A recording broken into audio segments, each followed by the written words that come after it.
विद्यार्थियों, BA first year के राजनीति विज्ञान के मूल आधार के अंतर्गत संप्रभुता के बारे में हम पढ़ रहे थे। इससे पहले की जो क्लास थी उसमें हमने पढ़ा था कि संप्रभुता क्या है, संप्रभुता के लक्षण क्या है। आज हम संप्रभुता के विविध रूप कौन से हैं, उसके बारे में अध्ययन करेंगे। विविध रूप का मतलब ये है कि संप्रभुता किन रूपों के माध्यम से प्रकट की जाती है, इसके बारे में आज हम अध्ययन करेंगे। संप्रभुता के विविध रूप के अंतर्गत सबसे पहले यदि हम इसका विविध रूप देखें तो संप्रभुता के अंतर्गत पहला है औपचारिक तथा वास्तविक संप्रभुता। एक है औपचारिक संप्रभुता, एक है वास्तविक संप्रभुता। औपचारिक संप्रभुता का मतलब जिसके नाम पर सारी शक्तियां लिख दी जाती है, औपचारिक रूप से वो संप्रभु होता है। लेकिन वास्तविक रूप से संप्रभु कोई और होता है। जिसके नाम पर शक्तियां हैं वो औपचारिक संप्रभु, और जो उन शक्तियों का प्रयोग वास्तव में करता है वो वास्तविक संप्रभु। ऐसी स्थिति को हम संसदात्मक शासन व्यवस्था वाले देशों के अंतर्गत देख सकते हैं। संसदात्मक शासन व्यवस्था जैसे कि इंग्लैंड में है, भारत में है। इंग्लैंड के अंतर्गत हम देखते हैं कि सम्राट संप्रभु है, औपचारिक रूप से सम्राट संप्रभु है।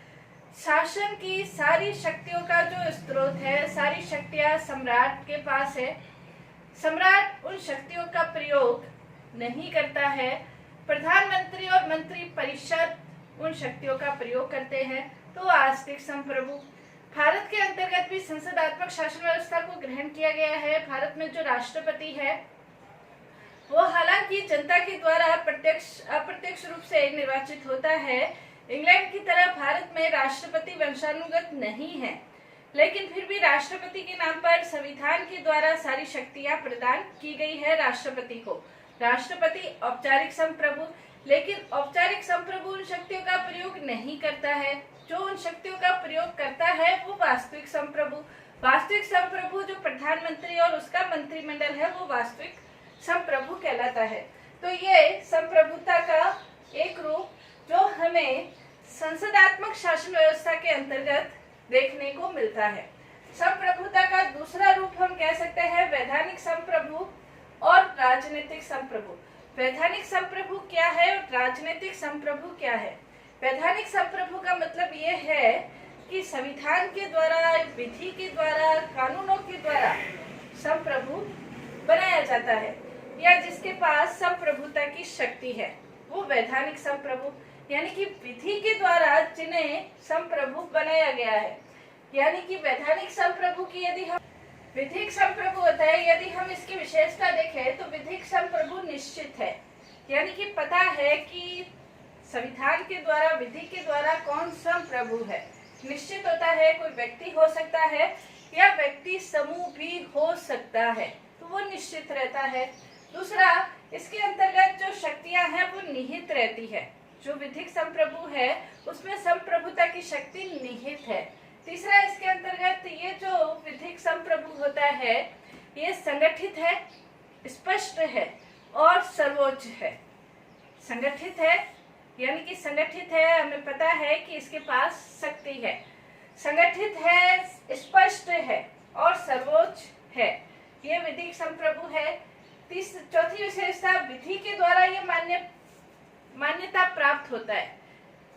किसी संस्था को, व्यक्ति समूह को जो संप्रभुता का प्रयोग वो करता है वो विधि मान्य होता है, यानी कि संविधान में उसका उल्लेख होता है या कानूनों में उसका उल्लेख होता है। इसके अलावा ये जो विधिक संप्रभु है ये अधिकार भी प्रदान करता है, व्यक्तियों को ये अधिकार प्रदान करता है। व्यक्तियों को अधिकार प्रदान करने के कारण व्यक्तियों को जब इससे अधिकार प्राप्त होते हैं तो व्यक्ति इसके विरुद्ध विद्रोह या क्रांति नहीं कर पाते हैं। इसके अलावा ये विधिक संप्रभु राज्य की जो इच्छा होती है उसकी घोषणा करता है, यानी कि कहने का तात्पर्य ये है कि संविधान के द्वारा, कानून के द्वारा, विधि के द्वारा जिस व्यक्ति को, व्यक्ति समूह को संप्रभुता का प्रयोग जो करता है उसे विधिक संप्रभु कहते हैं। विधिक संप्रभु का यदि हम तुलना करें तो राजनीतिक संप्रभु से तुलना की जा सकती है। राजनीतिक संप्रभु का मतलब ये होता है कि जिसके पीछे, यानी कि विधिक संप्रभु के पीछे एक और संप्रभु होता है जिसे राजनीतिक संप्रभु कहते हैं। राजनीतिक संप्रभु को हम ऐसे समझ सकते हैं कि जैसे जनता की इच्छा का प्रतिनिधित्व विधानमंडल करता है, और विधानमंडल जब जनता की इच्छा का प्रतिनिधित्व करता है तो जनता के कल्याण के विरुद्ध वो किसी भी प्रकार के कानून का निर्माण नहीं कर पाता है। और जब किसी भी प्रकार के कानून का निर्माण यदि वो करता है तो जनता उसे उनके पद से हटा सकती है। जब जनता उनको उनके पद से हटा सकती है, इसका तात्पर्य ये है कि जो राजनीतिक संप्रभु है वो एक तरीके से जनता का प्रतिनिधित्व करने, शब्दों में हम कह सकते हैं कि राजनीतिक संप्रभु का मतलब जो कि कानूनी संप्रभु के पीछे जो शक्ति होती है, जिसके लिए कानूनी संप्रभु को भी नतमस्तक होना पड़ता है, उसे राजनीतिक संप्रभु हम कह सकते हैं।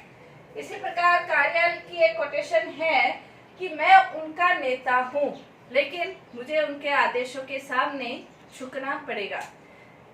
कहने का तात्पर्य यह है कि जनता के कल्याण के लिए ही विधिक संप्रभु को कार्य करना है, इसलिए जनता के आगे, जनता के लिए उन्हें नतमस्तक होना पड़ेगा।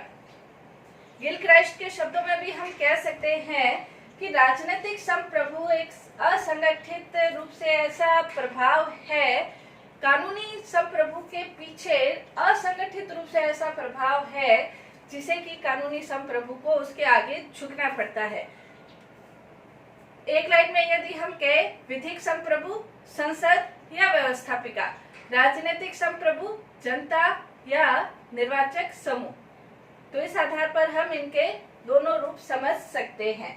तो विधिक संप्रभु और राजनीतिक संप्रभु। तीसरा इसका जो रूप है वो है लोक प्रभुता।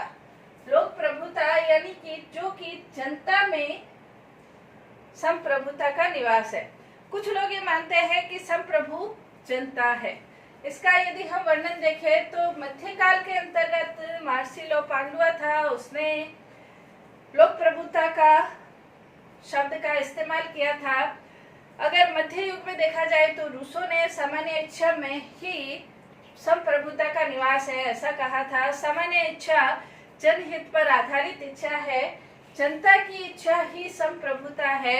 इस तरह का जो विचार है, फ्रांस की क्रांति, अमेरिका की क्रांति, ये भी जनता या लोक संप्रभुता पर आधारित क्रांतियां हम कह सकते हैं। तो लोक प्रभुता के अंतर्गत जैसे आशीर्वाद के शब्दों में हम कह सकते हैं, आशीर्वादम के शब्दों में, कि ये जो लोक प्रभुता है जनहित पर ही आधारित होती है। लोक प्रभुता का मतलब जो ऐसी इच्छा जो कि जनता के हित में ही कार्य करती है, ऐसे कानून जो जनता के हित में ही कार्य करते हैं। अवहेलना नहीं की जा सकती, इसके अंतर्गत जनता के कल्याण की अवहेलना नहीं की जा सकती। यदि जनता के कल्याण की अवहेलना होती है तो जनता क्रांति के द्वारा शासन कार्य को परिवर्तित कर सकती है। इसके अलावा जनहित की अभिव्यक्ति इसके अंतर्गत होती है। अभिव्यक्ति के मतलब ये है कि अभिव्यक्ति के द्वारा जनता के कल्याण के लिए जो कार्य किए जाते हैं वो वैधानिक संस्थाओं के द्वारा किए जा सकते हैं। इसके अलावा जो लोक प्रभुता है, लोक प्रभुता के अंतर्गत जो जनता है वो शासन कार्यों में प्रत्यक्ष रूप से भाग लेती है। शासन कार्यों में प्रत्यक्ष रूप से भाग लेने के लिए जैसे चुनाव के द्वारा वो शासन कार्यों में प्रत्यक्ष रूप से भाग लेती है, स्थानीय स्वशासन के माध्यम से वो प्रत्यक्ष रूप से भाग लेती है। कई राज्यों के अंतर्गत जैसे आरंभक है या कह सकते हैं जनमत संग्रह है, इनके माध्यम से भी जनता प्रत्यक्ष रूप से भाग लेती है। तो लोक प्रभुता का मतलब ये है कि जब जनता शासन कार्यों में भाग लेकर अपनी प्रभुता को अभिव्यक्त करती है, विधि के माध्यम से, संसद के माध्यम से, कानूनों के माध्यम से, तो उसे हम लोक प्रभुता कहते हैं।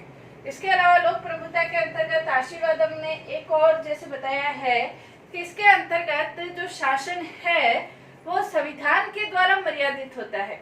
संविधान के द्वारा मर्यादित होता है, इसका तात्पर्य यह है कि शासन निरंकुश रूप से अपना कार्य नहीं कर सकता है, बल्कि उन्हीं क्षेत्रों के अंतर्गत कार्य करता है जो क्षेत्र उन्हें प्रदान किए गए हैं। तो मर्यादित रूप से ये कार्य करती है। नेक्स्ट इसके अंतर्गत यदि हम संप्रभुता का रूप देखें तो नेक्स्ट इसका रूप है विधित और यथार्थ संप्रभु।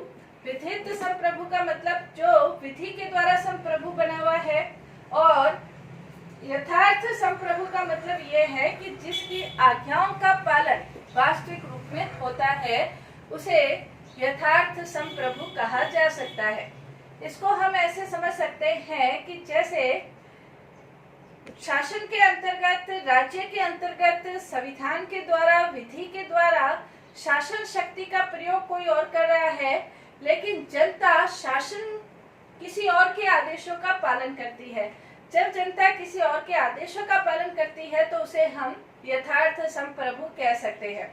जैसे 1917 के अंतर्गत रूस में जो क्रांति हुई थी, उसके अंतर्गत विधिक रूप से तो जो सत्ता थी वो किसी और के हाथ में थी, लेकिन वास्तविक रूप से जो सत्ता का प्रयोग कर रहे थे वो लेनिन कर रहे थे। इसी प्रकार अफगानिस्तान के अंतर्गत भी अयूब खान थे, या अफगानिस्तान के अंतर्गत जारशाही के शासन का अंत करके जो शासक बना था, वास्तविक रूप से उस सत्ता का प्रयोग किया जा रहा था।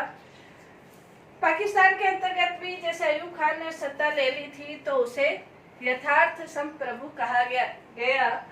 इसको ब्राइस की कोटेशन के आधार पर हम समझ सकते हैं कि यथार्थ संप्रभु वह है जिसकी आज्ञाओं व आदेशों का पालन वास्तव में होता है, और उस वास्तव में उसकी आज्ञाओं का पालन होता है, भले ही उसके पीछे कानूनी शक्ति हो या नहीं हो, तो वो वास्तविक संप्रभु कहलाता है। यानी कि कोई व्यक्ति या व्यक्ति समूह, जैसे हिटलर भी है, तो व्यक्ति या व्यक्ति समूह क्रांति करके या विद्रोह के द्वारा या सशस्त्र संघर्ष के द्वारा जब शासन सत्ता पर अधिकार कर लेते हैं तो वो यथार्थ संप्रभु बन जाते हैं। लेकिन विधिक संप्रभु और राजनीतिक संप्रभु में यदि हम संबंध देखें तो विधिक संप्रभु के शासन से जब जनता परेशान हो जाती है तो वो यथार्थ संप्रभु के आदेशों का पालन करने लग जाती है, और थोड़े समय के बाद जो यथार्थ संप्रभु है वो विधिक संप्रभु भी बन जाते हैं। यानी कि संविधान में परिवर्तन करके, संविधान में संशोधन के आधार पर राजनीतिक शक्ति को वो वास्तविक रूप में ग्रहण कर लेते हैं। तो विधिक संप्रभु का मतलब जब क्रांति के द्वारा कोई व्यक्ति या व्यक्ति समूह शासन सत्ता का प्रयोग वास्तव में करता है और फिर संविधान संशोधन के माध्यम से या चुनाव के माध्यम से जब जनता की सहमति वो प्राप्त कर लेते हैं तो विधिक संप्रभु बन जाते हैं। वैसे यदि देखा जाए तो विधिक संप्रभु और राजनीतिक संप्रभु के बीच यदि संबंध अच्छे हैं तो उनमें किसी भी प्रकार के शासन में संघर्ष की स्थिति नहीं आती है।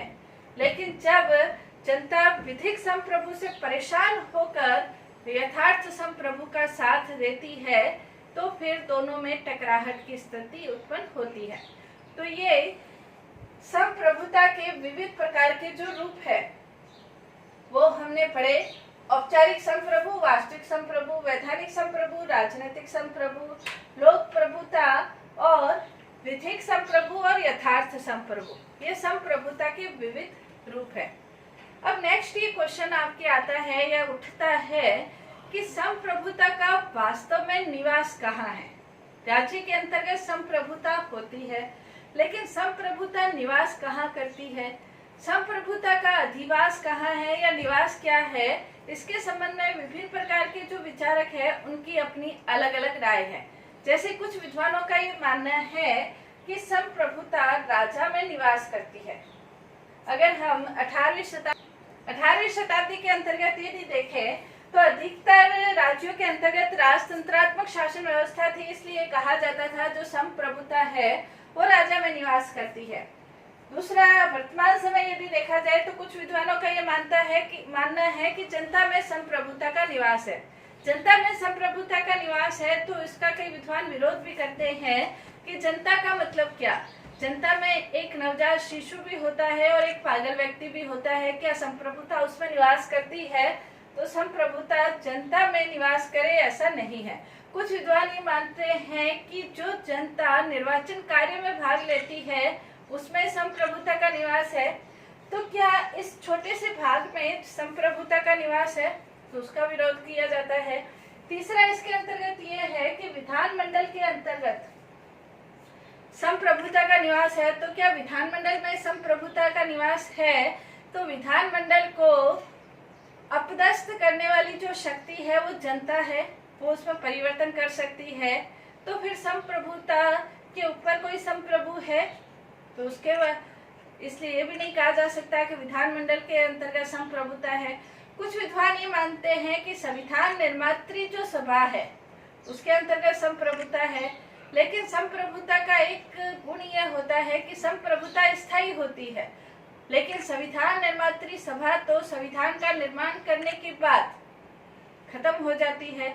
तो फिर संप्रभुता का निवास कहाँ होता है? कुछ विद्वानों का ये मानना है कि संप्रभुता विधि का निर्माण करने वाली समस्त जो संस्थाएं हैं, विधि का निर्माण करने वाली समस्त संस्थाओं के अंतर्गत संप्रभुता का निवास है। ये बात बिल्कुल सही है, क्योंकि विधि के निर्माण करने के लिए व्यवस्थापिका भी विधि का निर्माण करती है, कार्यपालिका अपने अध्यादेश जारी करके विधि के निर्माण करने में सहयोग देती है। इसके अलावा जो न्यायपालिका है वो न्यायिक निर्णयों के माध्यम से विधि निर्माण में सहयोग देती है। जो निर्वाचक मंडल है, जनता है, मतदाता है, ये भी कानूनी कार्यों में सहयोग देते हैं। तो इनके आधार इनमें भी संप्रभुता का निवास किया जाता है। इसके अलावा सभाएं, सम्मेलन ये इत्यादि होते हैं, इसमें भी कई बार कानून के संबंध में महत्वपूर्ण निर्णय उभर कर आते हैं। तो ये सबसे सटीक बात बैठती है कि विधि निर्माण करने वाली समस्त संस्थाओं में किसी एक संस्था नहीं बल्कि विधि निर्माण करने वाली समस्त संस्थाओं में संप्रभुता का निवास है। धन्यवाद।